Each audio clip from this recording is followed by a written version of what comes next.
day. Today is December 7th and we are heading to Costco. Well, Target muna. We're gonna pick up some stuff pang gift kay Momo.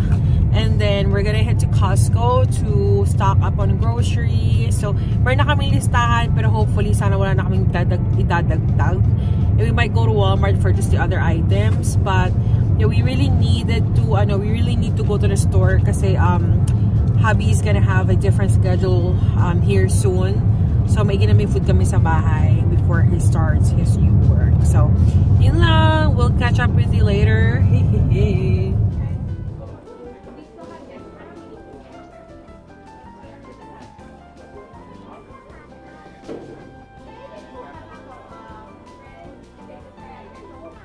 So guys, I'm here at Target. Nag-iisip ako ng gift kay Momo. Nawawala na yung basta yung dapat kong bibigay sa kanya na shopping cart na Bluey. So hanap tayo ng iba.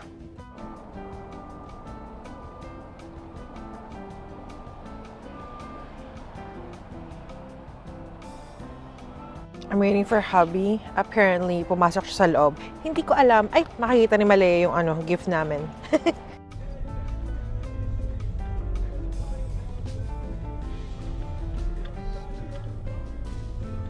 Here at Costco, nasa liquor area ako. Inaantay ko si Lex. The blankets are on sale. I think I'm getting this twin and then the other one is $12.99. They have this Goodyear quilt set. So guys, magsha-shopping muna ako at i-haul natin ito pagdating sa bahay. Dapat guys, mga gorge tayo ay kumuha ng malaking cart. Pero kukuha ko nitong mango juice. Dalawa nito. Parang feeling ko lumiit. I'm getting this one.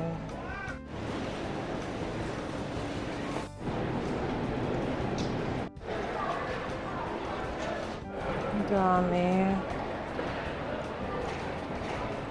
Hi Gorge! We are done shopping at Costco.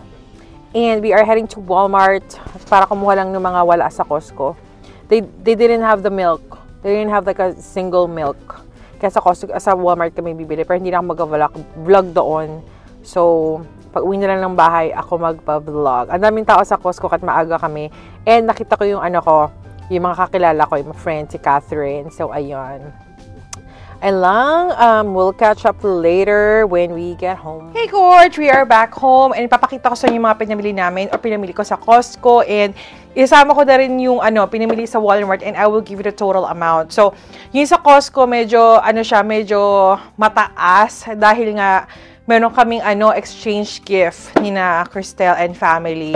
$40 each. So, yung $80 hindi ko na 80 plus hindi ko na isasali sa grocery. But anyway, I'm excited to show you what we got at Costco. So, napakahusay natin today dahil finalo ko lang aming listahan. Pero yung sa Walmart, medyo nagdagdag ako kasi nag-request si hubby ng kare-kare soon. So, yeah, let me show you what we got. Ito, alam niyo na to sa aking mga vlogs. Every time we go to Costco, we would buy this. Favorite namin to ni hubby, Annie's. It's really, really delicious. So, para siyang, healthier version ng cheese curls kasi nga organic daw. But anyway, there's still sodium.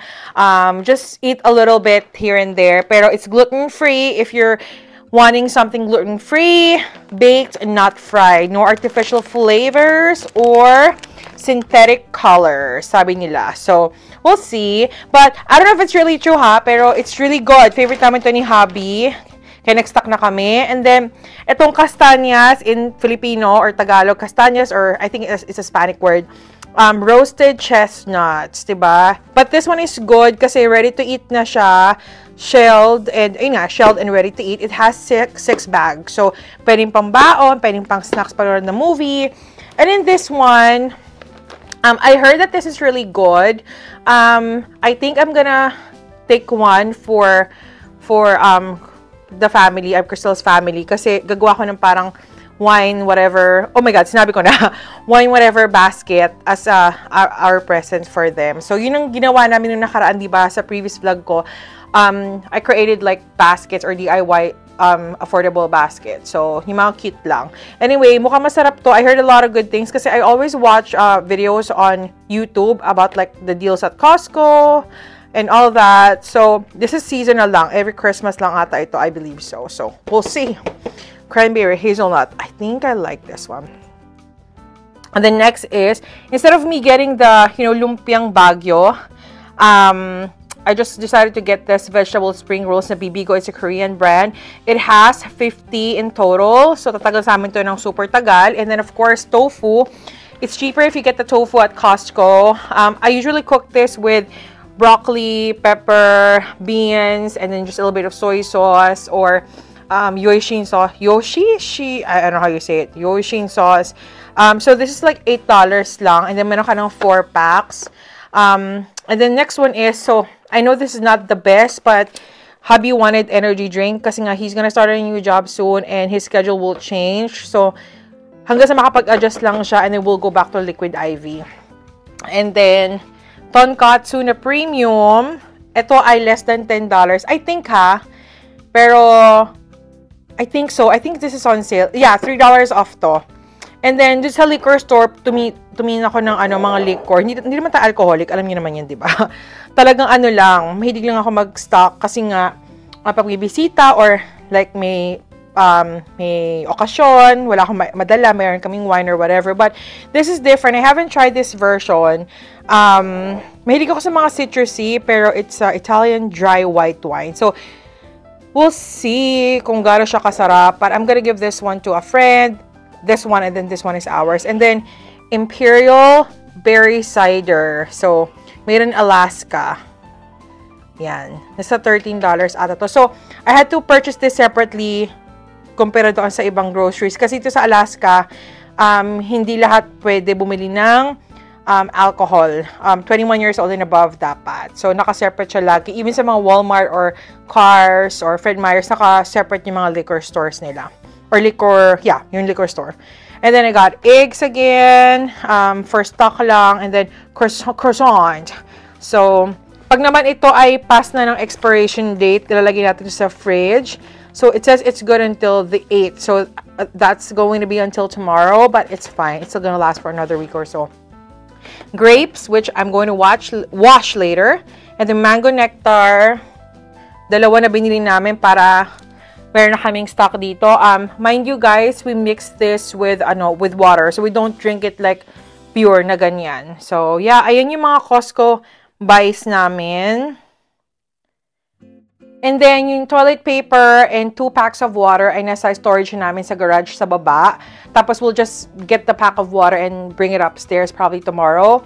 But, hindi lang grocery yung pinamili namin, like what I said earlier. Meron pa kaming pinamiling ibang items. Kaya medyo lumaki yung Costco receipt namin or total today. But I'm not gonna show it kasi makikita just in case they watch the vlog. So, maging obvious na na yun ang aming gifts. So, anyway, and then I went to Target earlier. I just got some, like a present for Momo's birthday and the Christmas gift na rin in one. So, let me show you what I got at Walmart. So, gorge, ito yung mga pinamili ko sa Walmart. I was also supposed to get this, and then this, tomatoes, but I decided to add more.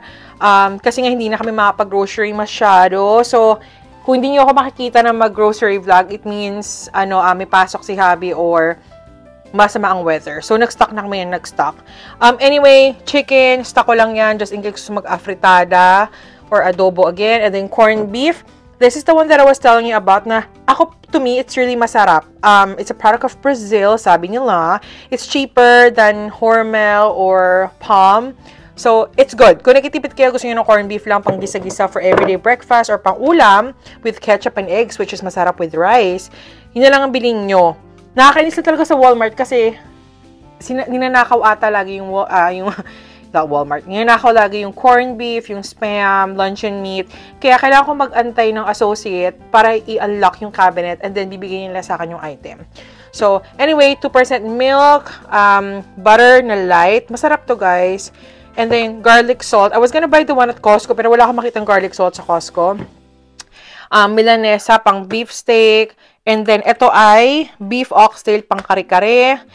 3 tomatoes, and then medium cheddar, paper towel pang stock lang, and then patties. So, hash brown. So, yun ang binili ko sa Walmart. So, Gorge, ito yung tumataginting na resibo natin. Ang total na grocery na pinabili natin, sa Costco, naka $248.40, pero ililes ko ng $80 doon. So, that's going to be $160 and $168.40. And then sa Walmart, $87.80. Mahal yung oxtail. And then yung sa liquor naman ng Costco, $24.12. So, ating total ay $279, which is not bad. Kasi remember, Costco ito at mahal nga yung oxtail. Diba? Explain pa more, girl. But anyway, ayun na yung mga pinimili namin sa Costco. We're happy. Hindi kami nanghihinayang pa nag-grocery kami. Kasi, again, yun lang naman yung binibili namin para sa aming sarili. Hindi na ako namili ng mga, mga candles sa Bath and Body Works. Kasi sabi ko sa asawa ko, hindi na ako mamimili masyado. Kasi, it's New Year. It's time to change. Time to change daw. Just lang yun, syempre. Pero, we'll only buy what we need, especially in 2025, para syempre marami tayong goals sa ating life at gusto ko makuha ng Pilipinas next year.